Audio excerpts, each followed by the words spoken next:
Good morning, everyone. Happy Tuesday.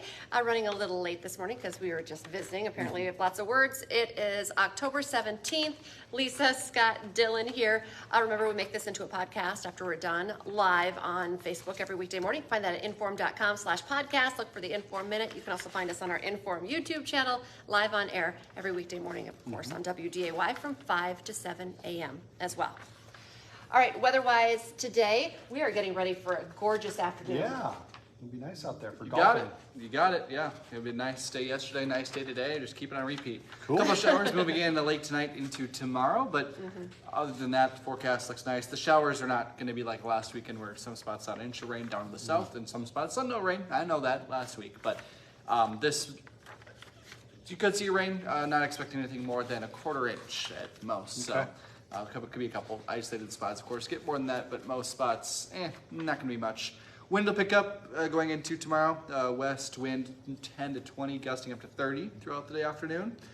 And then temperatures cool off tomorrow with that wind down into probably the upper 50s, but back to close to 70 by Friday. Okay. Oh. 70. Yeah, it's kind of all, like it's October. Near 70 today. And are we going to go back to the word weird? That's could. What we talked about. I did not say that once this morning. Weird weather, but weird weather. I haven't said it once today, I don't think. All right. Weird. So, yep.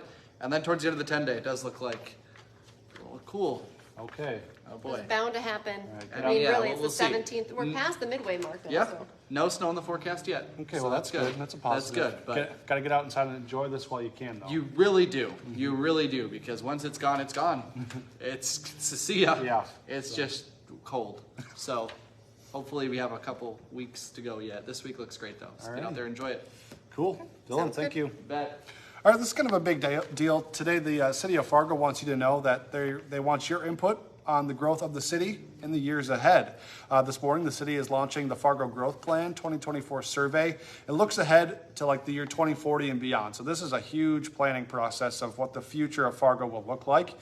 The survey is going to be asking for your opinion on just about everything from neighborhood development to streets and roads to commercial space and businesses. Also today, they're hosting open houses, one today, one tomorrow. Today's at the Fargo Cass Public Health Building from 4:30 to 6:30. If you can't make it today, there's another one tomorrow at Davies High School during that same time slot, 4:30 to 6:30.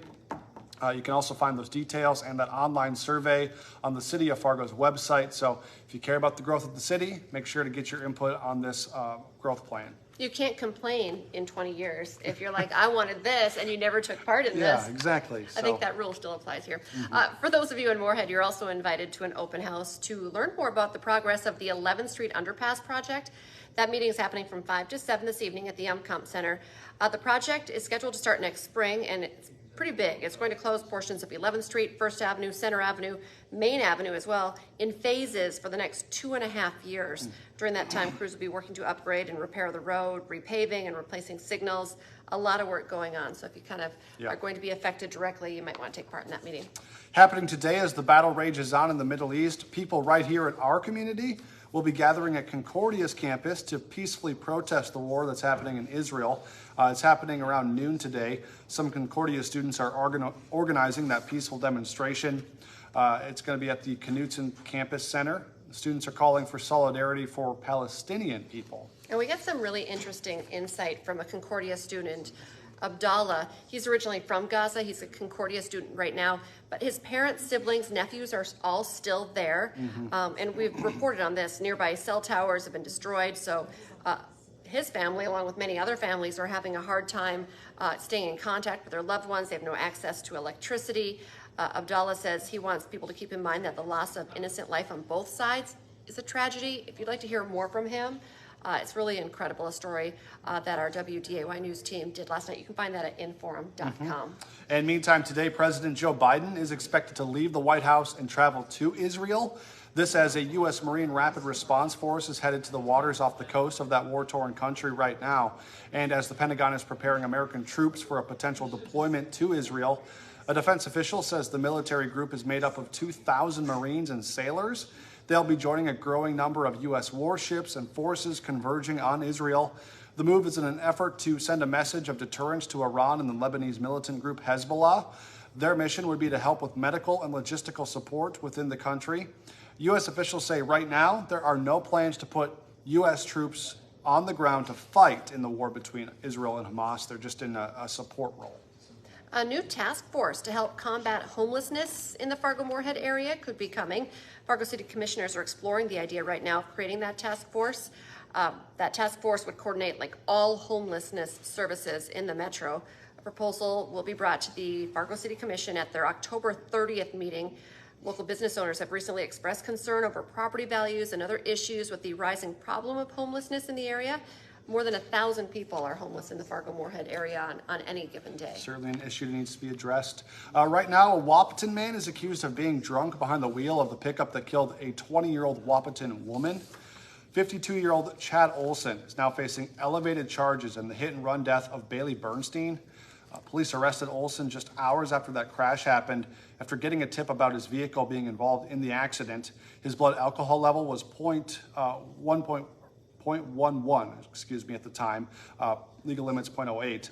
This morning, Olson is out of jail on bail, $50,000 bail he posted.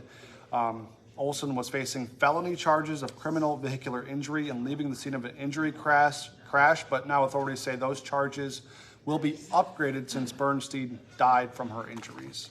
And WDAY News reporter Kevin Wahpeton actually sat down with Bailey's family as they're grieving the loss of their daughter. An incredibly moving, sad story. Yeah. The family says her spirit will live on, however, thanks to organ donation. Bailey's lungs, kidney, liver, and heart were all donated. I'd recommend you watch the story. You can watch Kevin's full story online at inforum.com. All right, the Grand Forks City Council has voted to put a pause on any new billboards being built in the city. It comes as the City Council works to adjust the current ordinance for signage. Apparently it's very convoluted, a lot of fine print, that kind of thing. Right now, there's 112 billboards allowed in the city. That's one billboard for every 566 people. That number is typically adjusted every 10 years when there is a new census. Hot Mic with Dom Izzo coming up here at 9 this morning, 9 to 11 on WDAY Extra and Inform.com. Still talking about the Bison, I'm still processing it myself, but the Bison have lost multiple conference games now for the first time in 13 years. So our changes in store for this week's matchup with Western Illinois. We have Kyle Emanuel on deck to answer some of those questions. Plus, the Dragons racked up 53 points on Saturday and only had the ball for 17 minutes. Wow. Find out how MSU Moorhead made this stat a reality.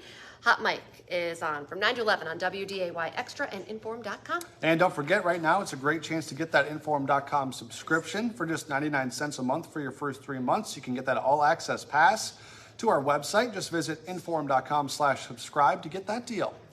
And remember to join us for our next newscast coming up here at 11 this morning. And then we have you covered this afternoon as well, 4, 5, 6, 9, and 10. Have a great day, everyone. Bye.